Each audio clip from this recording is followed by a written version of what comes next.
Me quedé mirando la pantalla del móvil en medio del aeropuerto de Denver, leyendo una y otra vez, que te diviertas volviendo a casa, perdedora. Mi billete estaba cancelado, mi madre se había quedado con mi reembolso y, en ese momento, paralizada entre la multitud de viajeros, me di cuenta de que mis padres no solo me ignoraban, sino que disfrutaban viéndome sufrir. Lo que no sabían era que yo era la dueña de la casa en la que habían vivido durante 2 años y que ya no iba a ser el saco de boxeo de la familia. Mi familia siempre me decía que era demasiado sensible, la hija que exageraba con bromas inofensivas y que no soportaba las bromas. Mi hermana mayor, Lie, era la consentida, la que estrenaba ropa mientras yo usaba la de los vecinos, la que tenía la habitación recién pintada y con muebles a juego mientras yo dormía donde hubiera sitio. Al crecer, aprendí que el amor en nuestra casa no era incondicional, sino una moneda de cambio, y nunca tuve suficiente para tener un lugar en la mesa. Mi madre trataba a Lie como a una pieza de colección de edición limitada, algo precioso para exhibir y proteger. Cada pasillo de nuestra casa contaba la historia de los logros de Lie, fotos enmarcadas que mostraban su vida desde la infancia hasta la universidad, su boda, su familia perfectamente formada. Yo no salía en la mayoría de esas fotos. Cuando aparecía, estaba al borde, ligeramente desenfocada, como alguien que se hubiera colado en la imagen por accidente. Mi padre nunca empezó las peleas, pero tampoco las detuvo.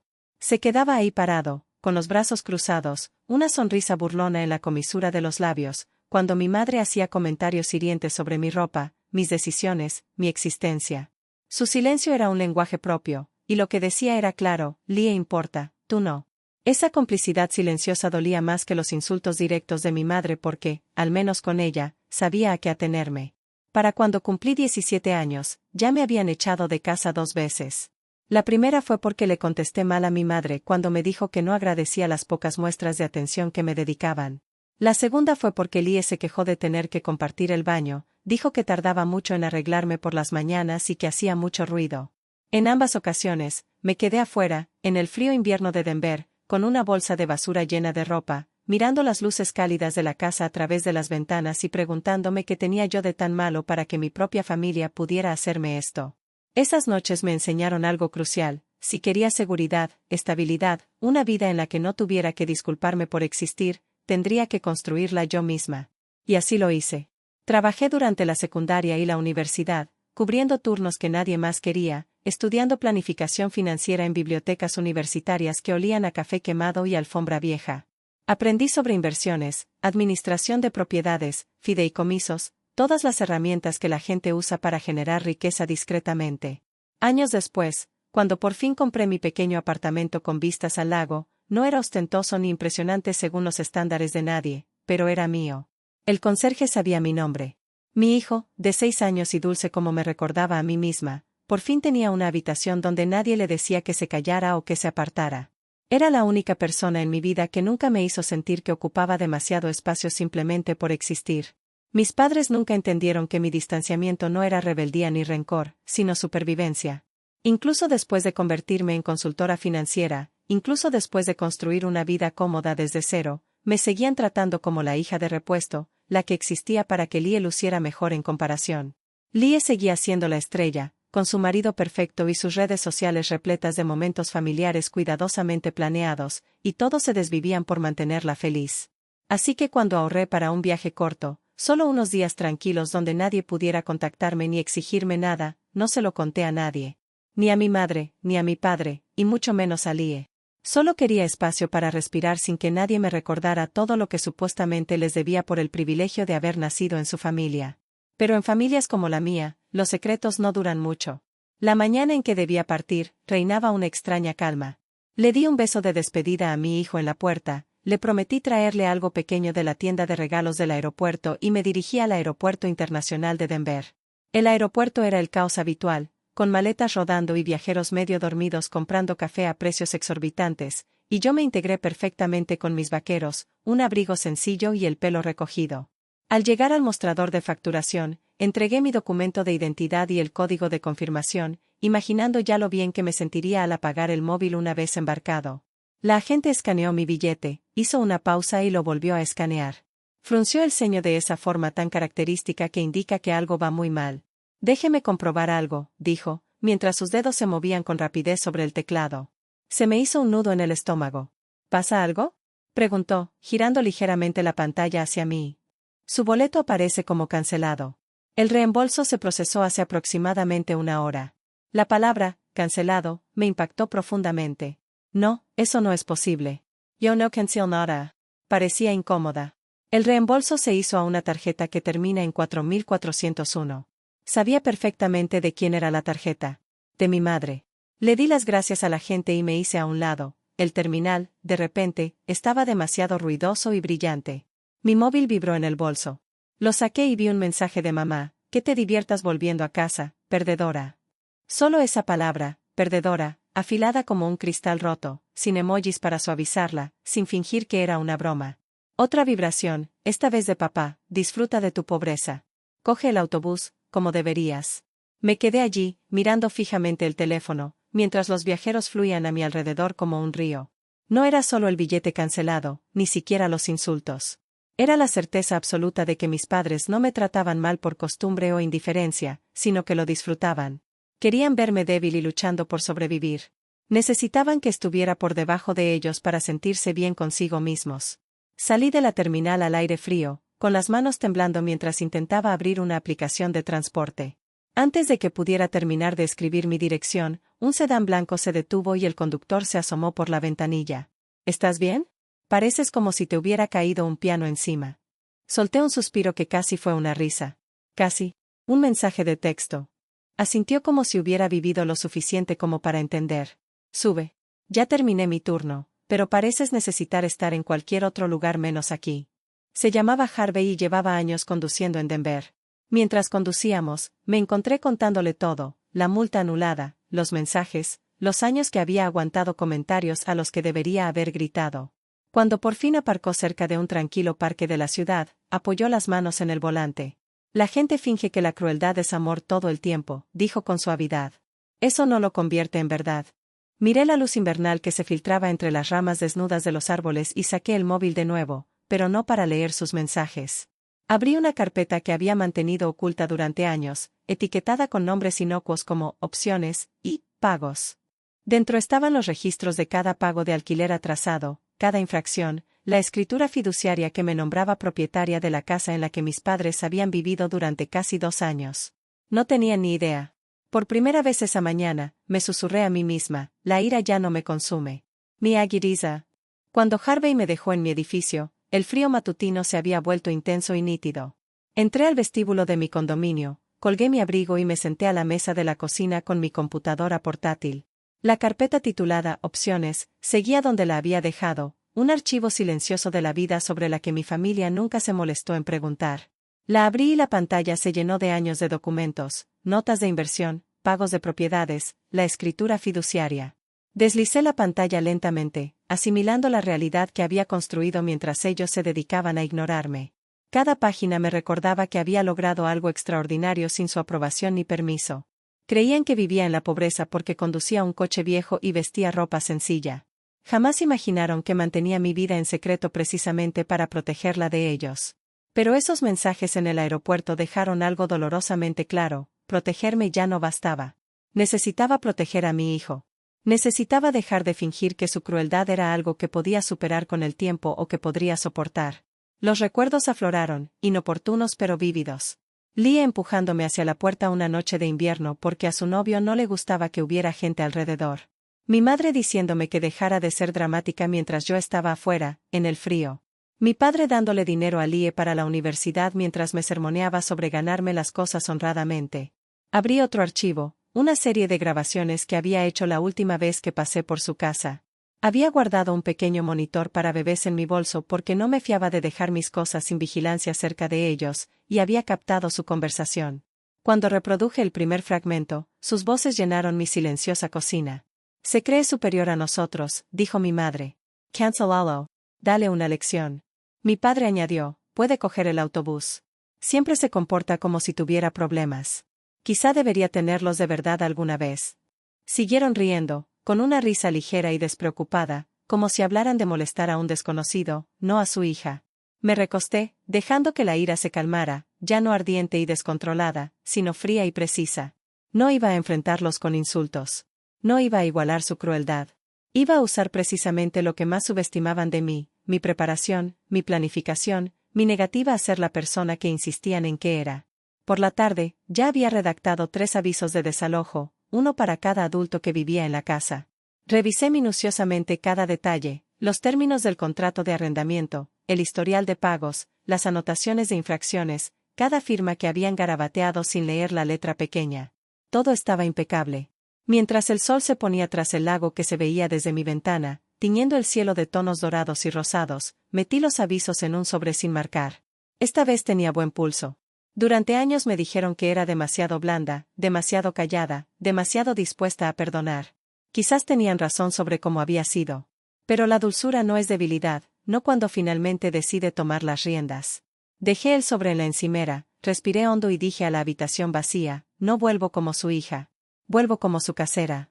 3 días después de llegar al aeropuerto, me quedé al final del camino de entrada de mis padres, mirando la casa por la que solía pasar de puntillas, intentando hacerme invisible. El césped llevaba semanas sin cortarse. La luz del Porsche parpadeaba. El todoterreno de Lie estaba torcido en la entrada, como si lo hubiera aparcado con prisas, probablemente dando por hecho que alguien más lo enderezaría después. Subí las escaleras sin llamar. Jair el pomo y entré. El olor familiar a limpiador de limón y café rancio me golpeó de repente. Mi madre estaba en el sofá mirando el móvil. Mi padre estaba en la cocina preparándose un sándwich.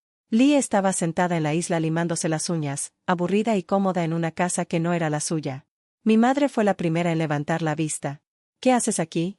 Sin saludo, sin preocupación, solo irritación, como si hubiera interrumpido algo importante. Mi padre ni siquiera levantó la vista. ¿No deberías estar haciendo pucheros en algún sitio? Oí que tu viajecito se fue al traste. Lie sonrió con sorna, golpeando el mostrador con la lima de uñas. Sí, pensé que seguirías llorando en la terminal. Supongo que el avión de la organización benéfica no te esperó. Su risa resonó en el espacio, ligera y despreocupada. Si se hubieran fijado bien, habrían notado que mi postura era diferente. Mis hombros ya no estaban encogidos a la defensiva. Mi voz ya no era débil. Ya no era una invitada en esta casa. Dejé mi bolso en el suelo, saqué un sobre sencillo y lo coloqué sobre el mostrador frente a Lie. ¿Qué es eso?, preguntó. Tu carta de renuncia, dije simplemente. La tuya. Mi madre resopló. ¿Aviso de qué? ¿De desahucio? La habitación quedó en silencio. Coloqué 3 papeles idénticos en 3 lugares distintos, uno en la encimera, otro en la nevera y el último en el primer escalón. Mi padre se adelantó y arrancó el que estaba en la puerta de la nevera. Esta casa no es tuya. Volví a meter la mano en el sobre y saqué la escritura de fideicomiso. Firmaste un contrato de alquiler hace 2 años con Elmbrook Trust. Mi madre se cruzó de brazos. Pensábamos que era una empresa de administración de fincas. Lo es, dije. La mía. El rostro de mi padre se ensombreció. Esto es ridículo. No puedes desahuciar a tu propia familia. Incliné ligeramente la cabeza. Ya lo hiciste. ¿Recuerdas? 2 veces antes de cumplir los 20. Lie puso los ojos en blanco. Estás exagerando. No tienes dinero para comprar una casa. Interesante teoría, dije. Porque los pagos, las facturas, los extractos y tu contrato de alquiler firmado dicen lo contrario. Mi madre se acercó, alzando la voz. Esto es una broma. ¿Crees que puedes asustarnos con papeles? Nosotras te criamos. No, dije con calma. Tú me controlaste. Me exprimiste. Y me castigaste por tener una vida que no aprobabas. Mi padre tiró el aviso de desahucio sobre la encimera. Aunque sea cierto, no tienes motivos. Le di al play en el móvil. La grabación inundó la cocina. Era la misma conversación que había escuchado a solas en mi piso. La voz de mamá, cancélalo, dale una lección. La voz de papá, que coja el autobús, siempre tan dramática. Y luego, sus risas. Lie se puso rígida. ¿Nos grabaste? Grabé mi propiedad ocupada por inquilinos que incumplieron el contrato y me maltrataron emocionalmente, dije. Mi madre palideció. Apágalo. Pero la grabación siguió reproduciéndose, sus palabras resonando con fuerza contra el azulejo de la cocina. Lie golpeó la encimera con la mano. No puedes echarnos. Tengo hijos. Somos una familia. Exacto, dije. Una familia en la que no pensaste 2 veces cuando le dijiste a mi hijo que se sentara en el suelo la Navidad pasada porque no era un primo de verdad. Lie abrió la boca, pero no le salió la voz. Mi teléfono vibró con una notificación, pago recibido de Lie Baster. Se abalanzó sobre mí.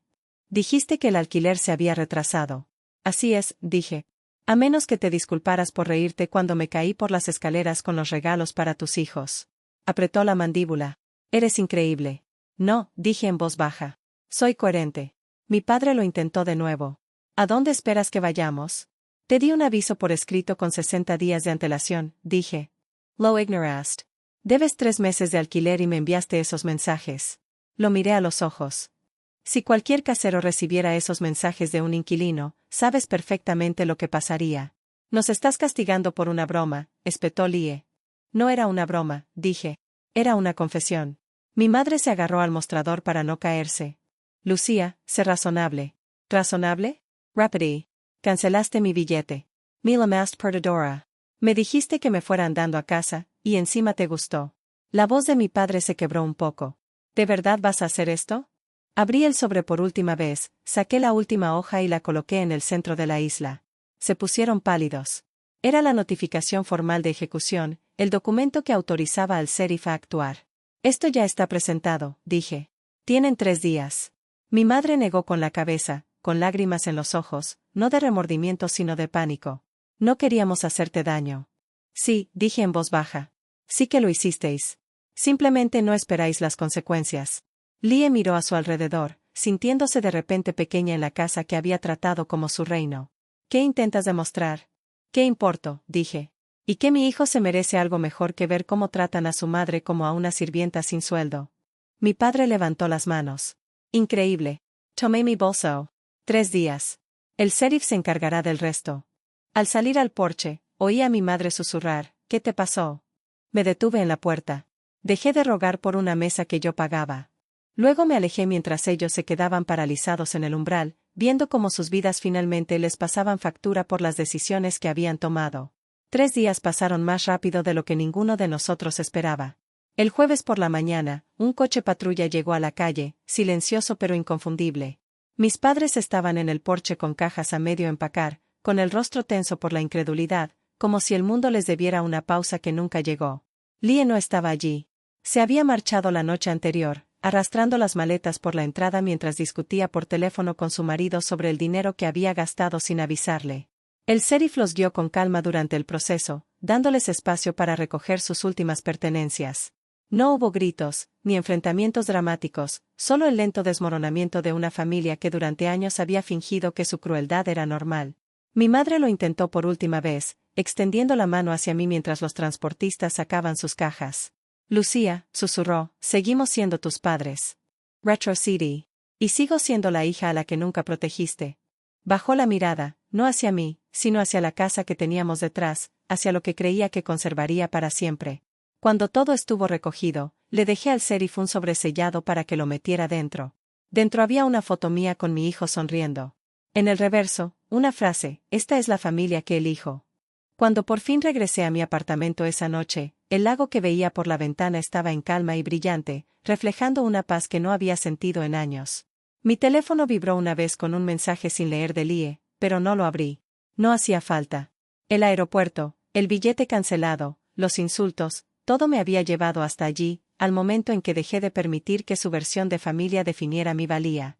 Mi hijo corrió hacia la puerta cuando entré, con los brazos abiertos, confiando en mí como mis padres nunca lo hicieron. Me rodeó la cintura con sus bracitos y me preguntó si le había traído algo del aeropuerto. Me arrodillé y lo miré a los ojos, esos ojos que siempre me habían visto como suficiente, como valiosa, como su hogar. Les traje algo mejor, le dije. Les traje paz. Esa noche, después de que se durmiera, me senté junto a la ventana mirando el lago. Por primera vez en mi vida, no cargaba con el peso de su decepción, su crueldad disfrazada de preocupación, sus constantes recordatorios de que yo no era Lie y jamás lo sería. Simplemente era yo misma, imperfecta y humana, y por fin, libre. La ira que me había aguzado en el aeropuerto había cumplido su cometido. Ahora podía descansar. Ahora yo podía descansar. En las semanas siguientes, no supe nada de mis padres. Lie me mandó algunos mensajes, primero enfadada, luego intentando negociar, y después en silencio. No respondí a ninguno. Ya había dicho todo lo que tenía que decir en el momento en que puse los avisos de desahucio en la encimera. Hay gente que se pasa la vida esperando a que su familia la vea, a que la vea de verdad, y a que la elija a pesar de todo. Yo ya había pasado demasiados años en esa sala de espera.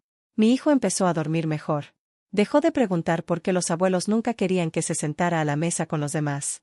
Dejó de preguntarse por qué los hijos de la tía Lie tenían juguetes nuevos mientras que él se quedaba con los viejos. Simplemente vivía, feliz y libre del peso de quienes medían el amor en condiciones y jerarquías.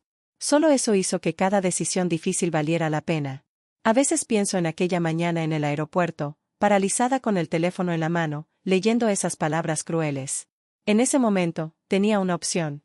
Podría haber hecho lo de siempre, tragarme el dolor, buscar excusas, presentarme en la siguiente reunión familiar con una sonrisa fingida, aparentando que todo estaba bien.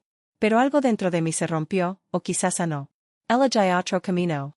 Decidí dejar de proteger a quienes nunca me habían protegido. Decidí dejar de empequeñecerme para encajar en espacios que nunca debieron contenerme. Decidí alejarme de la mesa en la que tanto había suplicado sentarme y construir la mía propia, una donde mi hijo y yo siempre fuéramos bienvenidos, siempre suficientes, siempre en casa. La casa finalmente se vendió a una pareja joven con 2 perros y grandes sueños de renovar la cocina. Los observé desde mi coche mientras la recorrían por primera vez, con los rostros iluminados por la ilusión. Desconocían su historia, los años de frialdad que habían habitado esas paredes, la niña que había pasado el invierno afuera, soportando el frío, con una bolsa de basura llena de ropa. Simplemente vieron una casa, llena de potencial, lista para convertirse en lo que ellos quisieran. Así es como se ve a veces la sanación. No es dramática ni perfecta, solo un cierre silencioso. Ver a otra persona escribir una historia mejor donde la tuya se torció. Ese día me fui sintiéndome más ligera que en años, con el retrovisor lleno de un pasado que por fin, completamente, había dejado de cargar. Mi carrera floreció de maneras que no esperaba. Sin el desgaste constante que suponía lidiar con el caos emocional de mi familia, tenía energía para cosas que de verdad importaban. Conseguí mejores clientes, empecé a impartir talleres de planificación financiera para madres solteras, mujeres que me recordaban a mí misma, intentando construir algo sólido en un mundo que no dejaba de decirles que no eran suficientes. Mi hijo creció viéndome priorizarme una y otra vez. Aprendió que el amor no se manifiesta como un sacrificio agotador. Aprendió que la familia se construye, no se soporta.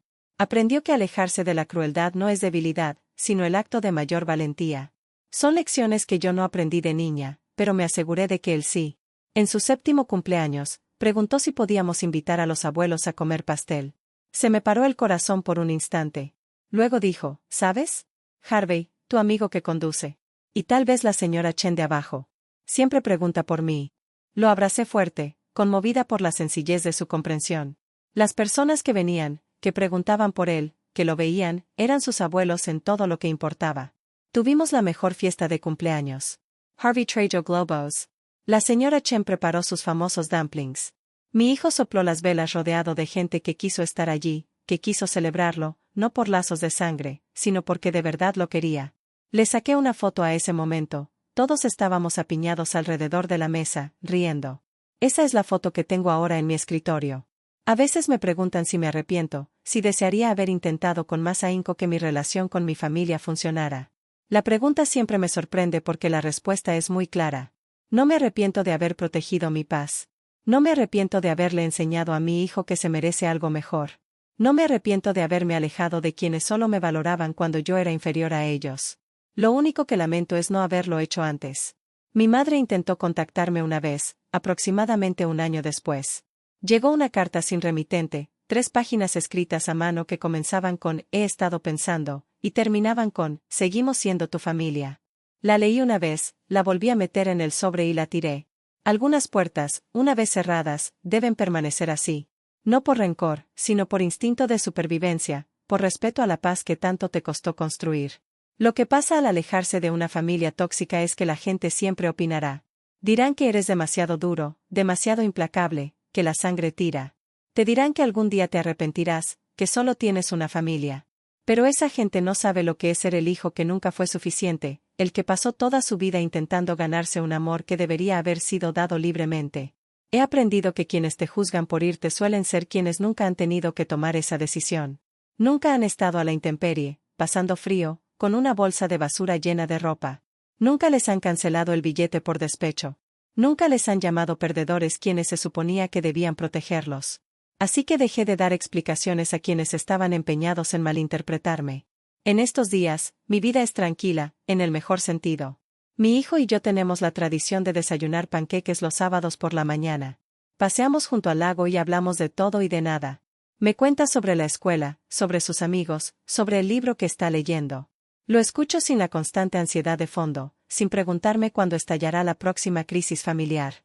Así se siente la paz, y vale más que cualquier relación basada en la obligación y la crueldad.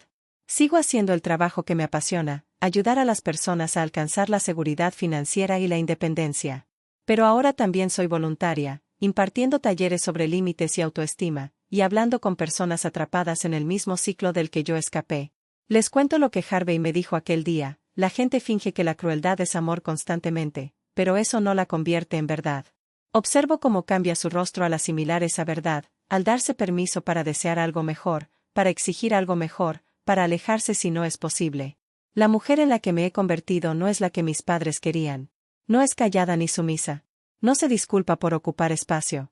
No mendiga migajas de afecto o aceptación.